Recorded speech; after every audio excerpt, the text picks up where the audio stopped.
Let's take an example that you are trying to design an application for. Okay, let's say you are a company or you are running a company which takes up projects, client projects, and works on those. Fine. So you are a company, you take up projects and you work on those. Okay, you take up the projects and work on those. You have a few consultants in your company and they work on the projects, right? So you want to use Salesforce for tracking all your projects. Okay, now start understanding it in this way, that okay fine, in case I have a requirement to track all my projects, okay, on Salesforce. So we first of all need to decide what all data would be required to be stored. Okay, and based on that you start building your data model. Okay, so we'll just take this simple example that there is a company which takes up the projects from the clients. They have their consultants who work on these projects. They want to maintain all these projects thing. I have told you earlier that Salesforce is now not just a CRM thing. It can be used for maintaining employees details, vendor details, asset, financial, receivable, payable, whatever. So now today let's work on a small application where we design a project management application on Salesforce where you can maintain your projects. Okay. The moment you start designing an application, first thing that you need to do is open an Excel sheet. Okay. Now before we start creating anything on Salesforce, we need to do a little bit of planning, right? So what all objects we need to design, what all fields we need to design and all, right? So open an Excel sheet. First thing, that this project management app, let me call this as a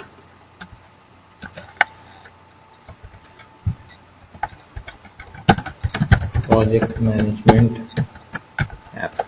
So this is what I want to design. Okay. What all data I need to store here? First thing, I need to store projects. Okay. So we need to create a table to store information of all the projects that we have. First thing. Now the moment you put it like this, I would want you to also list down the fields that you need to store in projects. So it's fine that you're creating an object for projects, but which all fields you need to store. Let's say ID of the project, if name is there, name of the project, start date,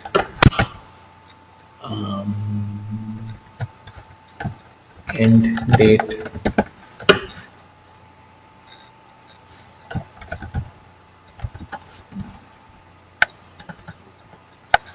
estimated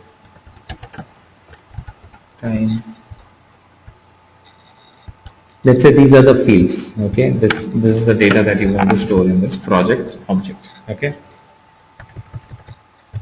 Okay, now you want one more object to store your clients information, list of clients, right?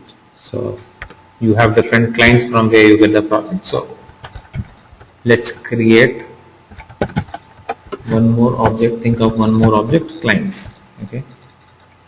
In the client, again we need an ID, we need a name of the client, we need maybe the city of the client, state of the client, and country of the client, basically the address part, in case I have a phone number. Yep.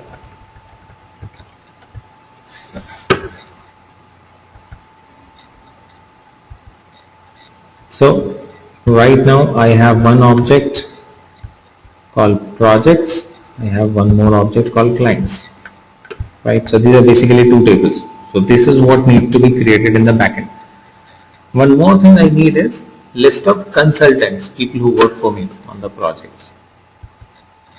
So let me create a small table here.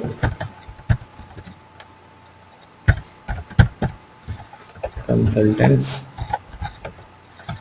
ID of the consultant, first name of the consultant,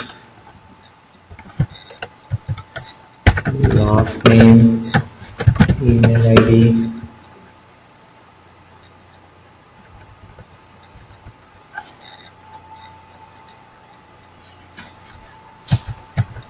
first name, last name, email ID, let's say a phone number also.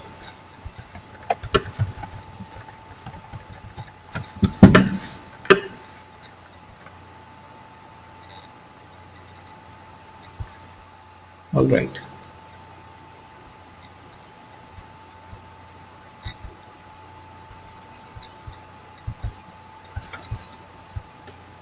So initially what we see that for this project management app, for us to create this project management app, we require three objects, right? So first thing that we'll have to create is at the backend. So you need to create tables in the backend or the objects in the backend so that the data can be stored there, right?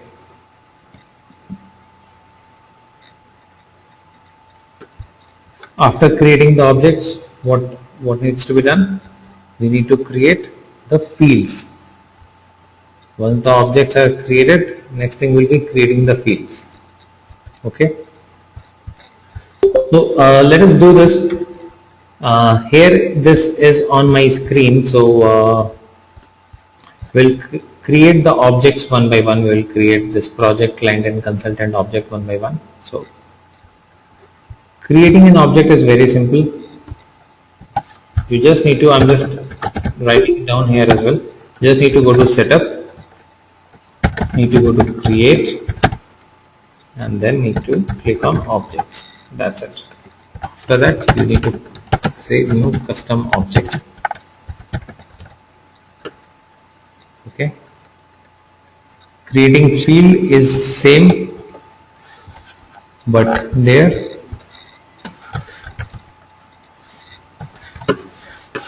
for creating a field, you need to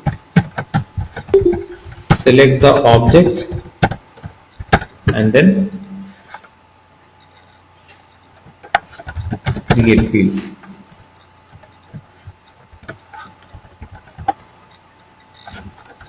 Records we have already seen. How do we create records? Right. Record is the data that is entered into it. So records is not a challenge. Tab creating, go to setup, create, and then go to tabs. App creating is again simple. Go to setup, create, and then go to apps. That is it. So this is how things will be created. Now we'll come to this. We'll start creating all these things one by one. But before that, there is a small thing that I want to tell you about. That is standard and custom. So in Salesforce, we have two things, standard as well as custom. So like for our object, we have standard object and custom object. Now what is standard object, custom object? Anything which has been provided by Salesforce. Okay, so when you log in into Salesforce, you saw that there are so many objects which are already there, right?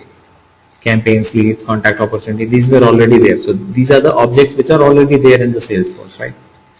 Salesforce does not allow you to delete these objects. It does not allow you to make a lot of changes in this. You cannot make too many changes there. Okay. So that is the reason why these are called standard. So these objects are standard for all of us. Your campaign object you will also have, I will also have, and these will be pretty much similar. You can make only small changes there.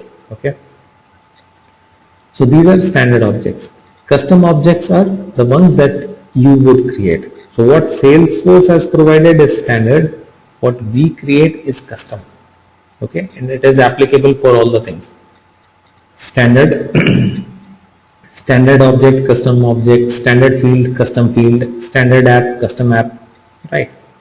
So for almost everything we will have this standard and custom concept. So we just need to understand that